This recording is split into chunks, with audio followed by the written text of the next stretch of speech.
Chris Luzniak, And I'm Rob Byer, and this is the Debate Math Podcast, the show where we redefine what it means to debate in mathematics and education. where multiple sides of ideas are explored, evidence matters, and we all grow and learn from hearing each other. Because the world and our classrooms are not binary. So let's dig into this month's debate. Welcome, listeners. In our last hot seat, Vanessa and Chris challenged the idea that everyone is a math person. They wondered, has this idea gone too far? In today's hot seat, we're following up on this idea with a subtle but powerful shift in language and mindset. What if we had a word other than mathematician or math person? So join us as our hot seat guest invites us to rethink not just what we call our students, but how those words shape their relationship with mathematics. As our guest argues, we are all born mathers. Here in the hot seat is the founder and CEO of My Mathematical Mind, known in the math streets as the Queen Mather. She's the author of Readers Read, Writers Write, Mathers Math, Bridging the Gap Between Literacy and Mathematics. This educator advocates a mindful approach to teaching mathematics, aiming to address math anxiety, build confidence, and foster positive math identity development.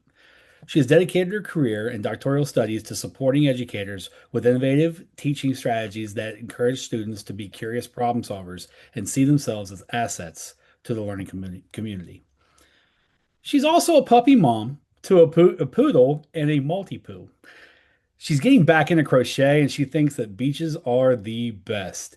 It's Dr. Deborah Pert Creighton. Welcome, Deborah. Ooh, hello. So excited to be here. Can you tell our listeners where you are and what your current role is? All right, I am in the lovely Queen City, Charlotte, North Carolina. Excited to be here. It aligns with my identity, being the Queen Mather and all. And in my current role as Curriculum Strategy Director of Mathematics at Imagine Learning, I get the opportunity to work with teachers and districts and leaders and continue to promote positive math identity, but also I get to shop the curriculum that I'm an author on. It's pretty cool. So I'm a math curriculum author and a consultant, and most recently I added doctor to my resume. My research was focused on supporting elementary educators with overcoming their own math trauma, alleviating math identity so that they can become confident with math instruction, especially in the elementary grades where math anxiety runs rampant. Just saying. But I am excited to join you guys today on the Debate Math Podcast. Woo woo. But and we ask every guest, when did math first become controversial to you? I know the answer to that. And it feels like it happened just yesterday, even though it was all the way back in fourth grade. Math became controversial for me in fourth grade when I asked specifically about multiplying multi-digit numbers. And when my teacher said, first you put 1 0, then you put 2 zeros, then you put 3 zeros, and I made the mistake of asking a question. I don't know, like, well, will it always work? You just keep adding zeros? Why do we add zeros? Like, what is happening with the zeros? Like, what are we doing? And I was told to stop asking so many questions and just follow the steps. And it was really, I think, in that moment that I decided that math was not for me and I was not for math because I was all about questions. I was curious about everything. I wanted to understand why things worked and to be celebrated in reading and writing for the same behaviors, asking questions, being creative, using your imagination, and being shut down in math class for the same thing. I recognized that math was a little different and probably not something that I would ever love or enjoy. So, because my parents are Caribbean, and if I made a 98, they asked what happened to the other 2 points, I continued to make straight A's in mathematics, but it was not a part of my identity. I didn't really want anything to do with it. Wow, thank you for sharing that story. Mhm. And with that, let's get into the debate.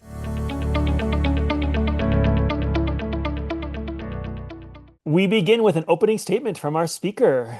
Deborah will be arguing that we are all born mathers. And Deborah, the floor is yours. People often ask me if I'm a mathematician. My immediate response is, well, that's just simply fiction. Mathematician is a very fancy label, but I myself was never invited to that table. Even though math came easy for me, each year teachers chipped away at my curiosity. Don't ask questions, just follow the steps with ease. Make the grades without understanding, simply perform and appease. And perform I did. I performed the heck out of that math.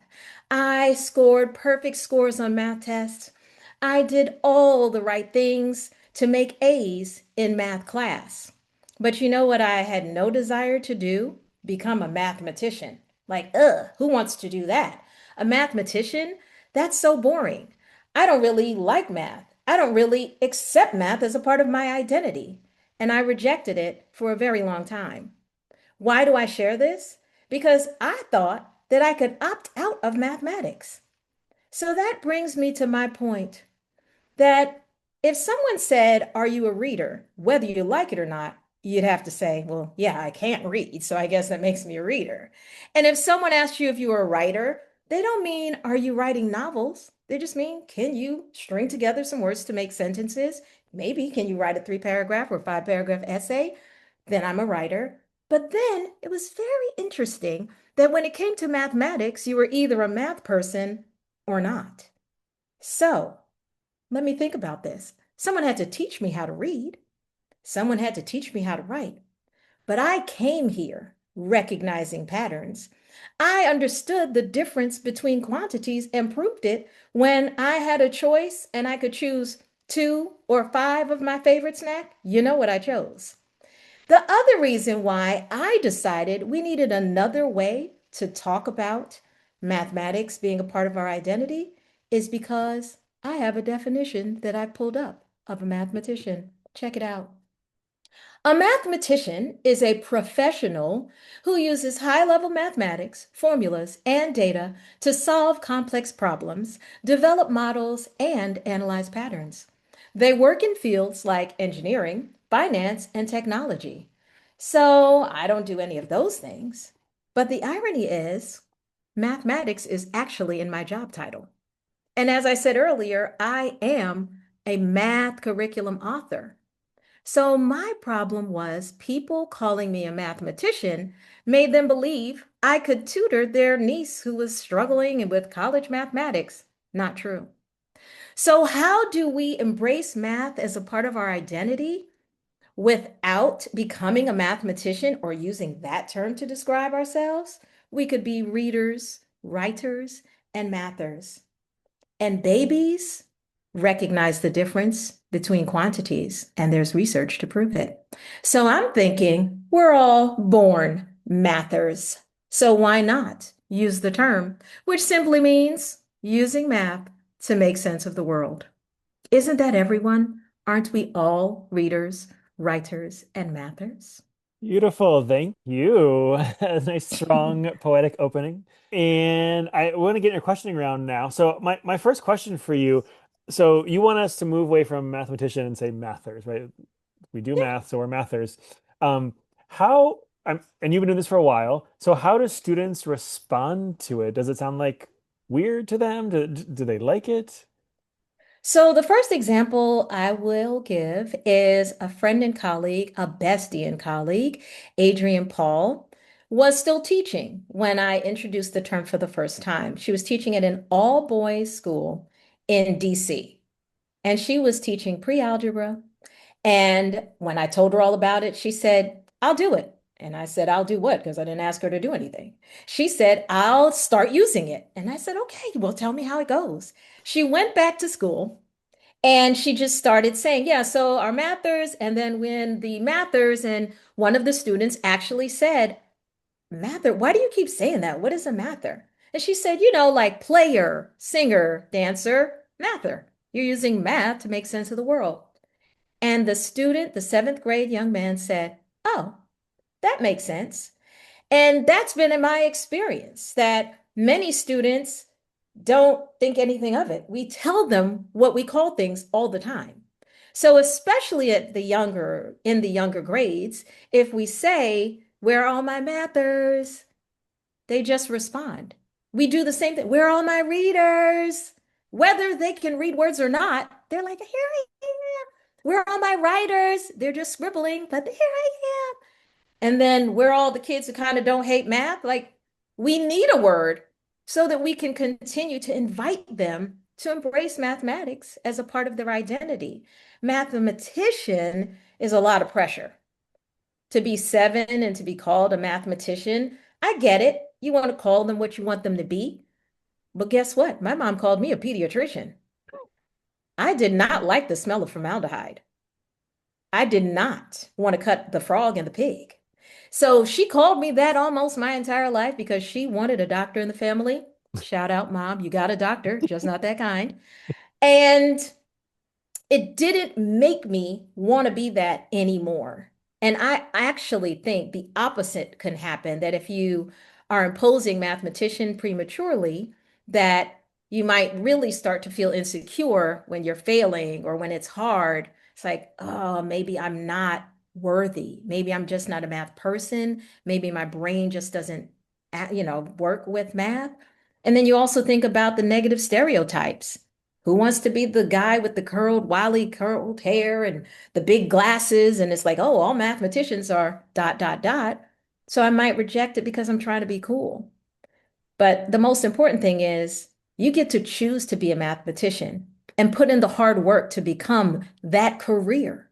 It's an actual career. I don't know anyone who's a professional reader or writer. I mean, unless you're a journalist, a proofreader, but how can you be just someone who uses math to make sense of the world? You could be a mather. It's not You know, scary.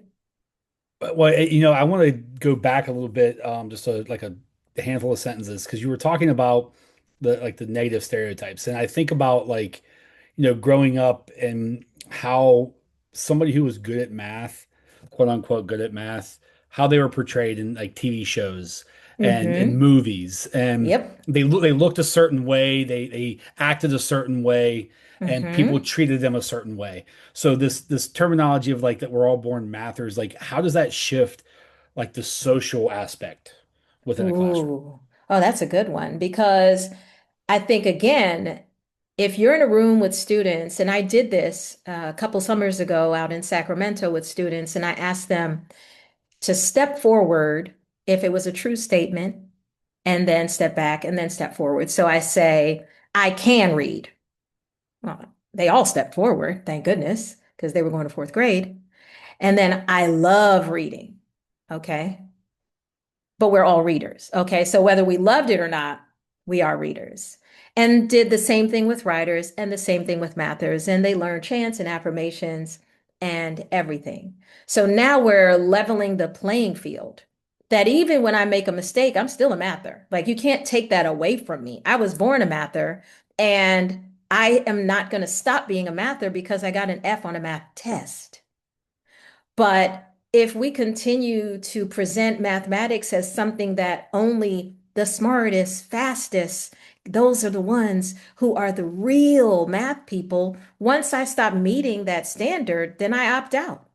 Why try? I can't even achieve that level of brilliance. I think we have to really look at illuminating the brilliance of all students at all times and celebrating great thinking and great reasoning. All of those things are a part of being a great mather. And then all students could stand from a place of confidence, not fear, and choose to go into STEM, choose to go on to be a mathematician. And if we frame it so that they recognize that they are building the core skills to have options later in life, then I think that alone could help with the social aspect because we know the social capital comes with being the smartest, fastest, the one who knows the math. But what if we all know the math? What if that fast person could learn something from the person who is taking their time to figure out a different way? I had a student, a third grader, who called himself Mr. Algebra because he was doing Kumon or something. And he was always saying, I don't really need to know this. I already do algebra. And I was like, oh, okay, Mr. Algebra. So how many different ways did you figure out? And I'd give an example. And he's like, well, the answer is 27. I'm like, that wasn't the question. Like you're answering a question that wasn't asked. I said, you know that student over there who I know he's thinking, yeah, I'm way smarter than that student. He found 5 ways. He's like, wait, what? Okay, so there is a disruption to the social hierarchy when I'm telling you that there are kids who are using manipulatives who are coming up with brilliant strategies for solving problems, for representing different multiplication expressions, using visuals and diagrams, and you just wrote down 36 and thought you were done. The great thinkers are celebrated in here. Sloth mode was something we celebrated. It's like being faster doesn't mean being smarter, and it doesn't mean being better. And a student could say, hey, sloth mode, I'm thinking deeply right here. So I think we change our language and we establish cultures and communities where it makes sense to everyone to take your time, to share your thinking, and to make mistakes. I wanna push back a little here because when you said we all can write, so we're writers. I actually think Mhm. of writer as like a sophisticated professional thing, and I've even written a book, and I still don't think I'm a writer. Like I can write, but I don't. So I wonder if writer and mather are still putting this pressure on the this like career title stuff. Like, are we just changing the word from mathematician to mather and still putting the pressure on kids? Yeah, no, I disagree. I'm just going to say it because I think when I do my homework and I had to write a paragraph, that is the act of being a writer. So, being a professional writer, you might be an author, a journalist, you might write a column. Like, there are careers that you can name outside of writing in a journal, writing a short story. Like, I wrote stories when I was itty bitty. I was reading in an early age and I wrote stories about everything. My favorite thing was personification. The lamppost in New York City had a lot to say. So, yes, I was a writer because I was writing stories. But I do think there is this next level with writing, but you can also find different titles that go along with being a professional writer, or you simply put professional in front of it. But I'm an author. I consider myself to be a writer, and I was a writer before the book came out. In the same vein, so we're taking you want to take away the word mathematician and put mather in. I like it. Um, is the problem that we should just make mathematician like a sexier career instead of like the crazy messy hair guy and make it more appealing? Should we just start marketing it differently? Well, let's be honest. It would be cool if we had sexy mathematicians, portrayed in film and on television, but it doesn't change the fact that it requires hard work to become a mathematician. And that's the thing that I'd like to emphasize is that just because the math gets hard doesn't mean you should opt out, give up, or it's not for you. But I also don't want to minimize the fact that to be an actual mathematician requires work. Like you can't just say, oh, yeah, I'm going to be a mathematician, which is why I don't think we just throw that label onto students because it's almost offensive. When I talked to Zach Champagne, we had this great conversation about how if I were a mathematician, I might be offended that a little 7-year-old is now being called a mathematician. Do you know how long it took for me to become a mathematician and how seriously I take it, how invested I am? So, could we portray them not only as the crazy person who's locked in the room solving problems on a chalkboard, and people don't even do that anymore, really?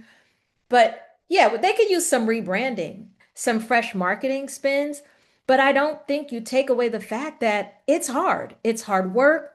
It's going to take dedication to become a mathematician, an engineer, to become anything in the STEM field, but not in a way that you should just not even try. So if you're a mather and you're confident in your math ability and the skills that you have mastered, then you're not afraid to go to the next level to become a mathematician, but you also know it's a choice. It's that fork in the road where you decide mathematician or I'm just going to continue to be a mather.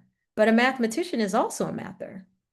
So I think mather kind of includes all of us, where mathematician, rightfully so, what did the definition say? An expert in mathematics who is studying mathematics to the highest levels? I didn't do that, which is why I always said, whoa, I'm not a mathematician. You got the wrong person. I'm going to continue pushing back Okay. because there are many schools that track students, and Mm-hmm. they have these tracks where these kids they're just not math people. Mm. So what do you say, or how do you address this with teachers who believe that some of these kids they're just not math people, especially because if you ask the kids, their grandmother's grandmother's grandmother also was not a math person. Okay. Let's flip it to the reading side. How many teachers that you know or have ever known would say to a struggling reader, a student who is struggling with reading, because it's not your identity to be a struggling reader, but you might struggle with aspects of reading.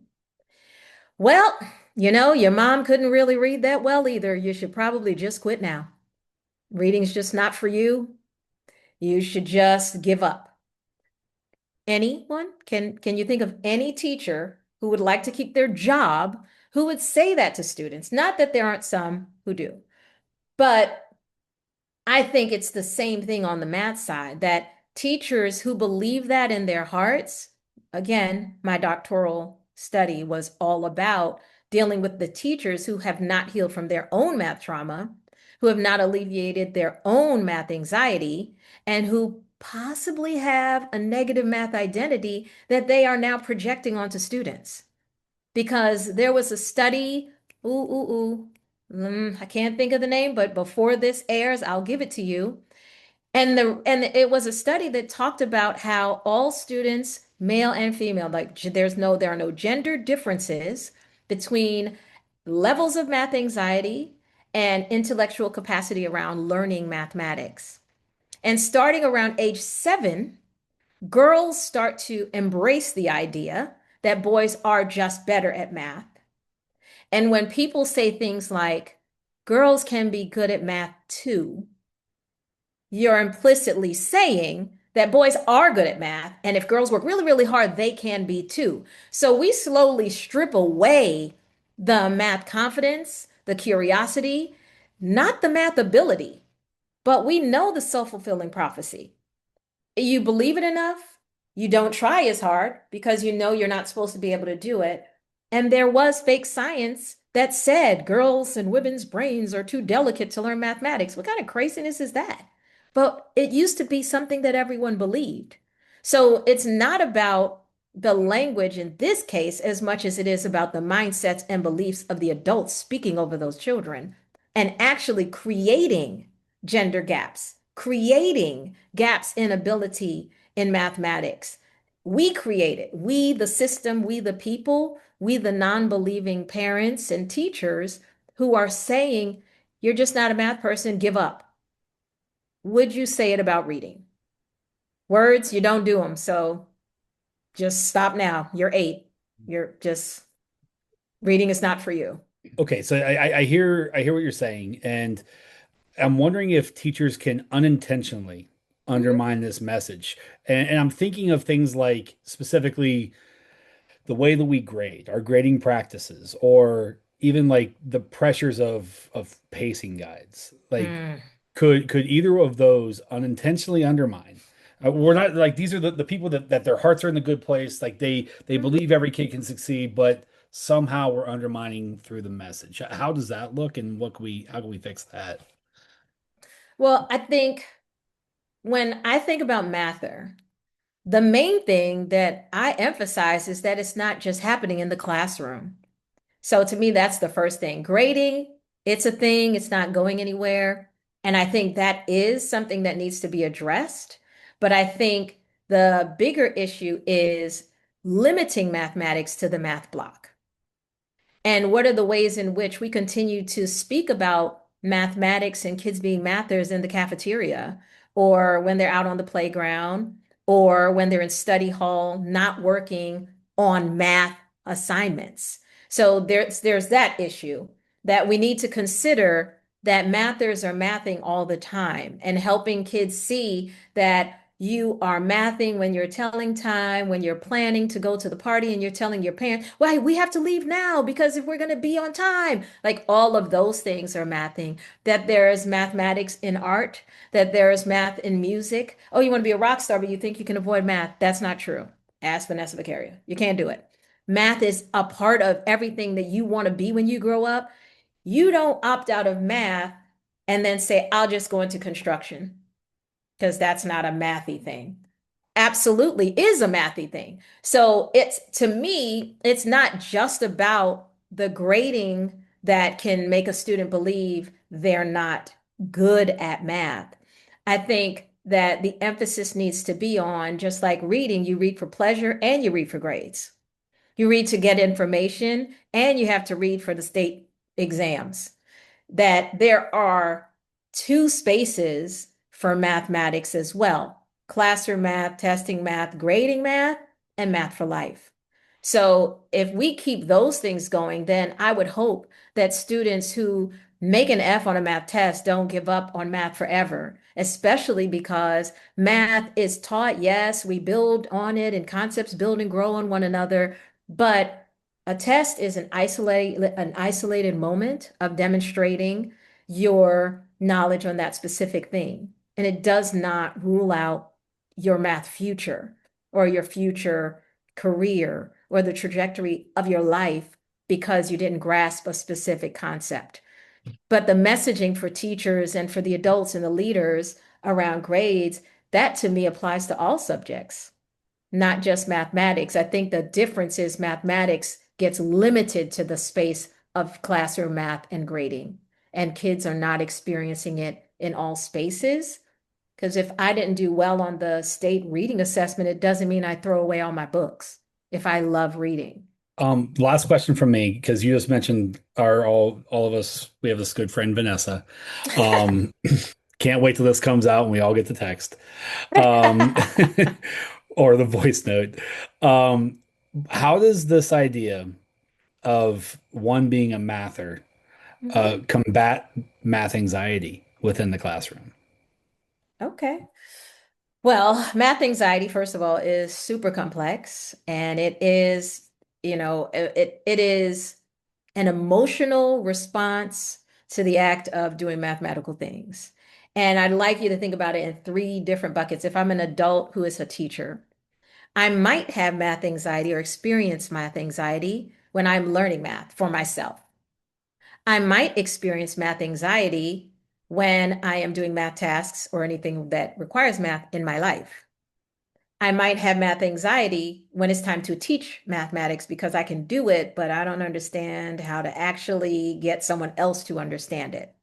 So teacher math anxiety is, to me, the first layer of this is impacting how students feel about mathematics, because my math identity, my levels of math anxiety impact how I teach and deliver mathematics.